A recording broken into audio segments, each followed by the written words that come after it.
عزت اور مال میں اضافے کا سبب حضرت ابو ہریرہ رضی اللہ تعالی عنہ نے رسول اللہ صلی اللہ علیہ وسلم سے روایت کی کہ آپ صلی اللہ علیہ وسلم نے فرمایا ما نقصت صدقۃ من مال ما نقصت صدقۃ من مال، صدقہ مال کو کم نہیں کرتا،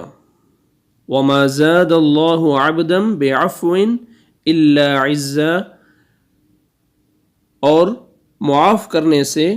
آدمی کی عزت بڑھتی ہے، وما تواضع احد للہ الا رفعہ اللہ، اور جو شخص اللہ کی رضا کے لیے عاجزی اختیار کرتا ہے، تواضع اور انکساری اختیار کرتا ہے، اللہ تعالیٰ اس کا رتبہ بلند فرما دیتے ہیں۔ یہ صحیح مسلم کی حدیث ہے، حدیث نمبر 2588۔ انسان اللہ کی رضا اور خوشنودی کے لیے اگر مال خرچ کرتا ہے تو دنیا میں اس کے مال اور دولت میں اللہ سبحانہ وتعالیٰ اضافہ بھی کرتے ہیں اور برکت بھی عطا فرما دیتے ہیں۔ اس کا مال کبھی کم نہیں ہوتا، اللہ سبحانہ وتعالیٰ اس کے مال میں اضافہ ہی کرتے رہتے ہیں، اور کم مال میں زیادہ ضرورتیں پوری ہو جاتی ہیں اور مصائب اور مشکلات مبتلا ہونے سے محفوظ رہتا ہے۔ اسی طرح اس کے مال میں اللہ سبحانہ وتعالیٰ اجر اور ثواب بھی زیادہ عطا فرمائیں گے قیامت والے دن، بہت زیادہ، ایک کھجور احد پہاڑ کے برابر ہو جائے گی، سبحان اللہ۔ اسی طرح جو انسان دوسروں کو معاف کرتا ہے، درگزر کرتا ہے، اللہ کی رضا کے لیے عاجزی اختیار کرتا ہے،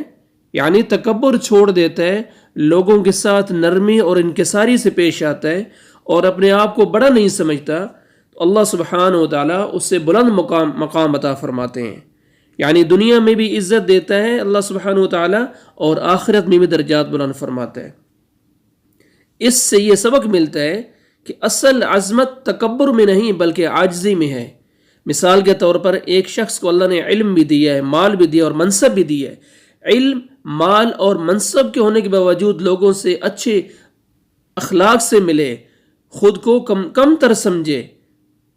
اللہ کے سامنے جھک جائے، تو اللہ تعالیٰ اسے لوگوں کے دلوں میں محبوب بنا دیتا ہے اور اسے عزت عطا فرماتا ہے۔ یہ حدیث ہمیں یہ یقین دلاتی ہے کہ جو اللہ کے لیے جھکتا ہے اللہ اسے بلند کر دیتا ہے، اور عاجزی مومن کا سب سے خوبصورت وصف ہے۔ اللہ سبحانہ وتعالیٰ اس حدیث پر ہمیں عمل کرنے کی توفیق عطا فرمائے، اور ہمارے اللہ سبحانہ وتعالیٰ ہمارے حال پر رحم فرمائے، ہمیں اپنی اصلاح کرنے کی توفیق عطا فرمائے۔ السلام علیکم ورحمۃ اللہ وبرکاتہ۔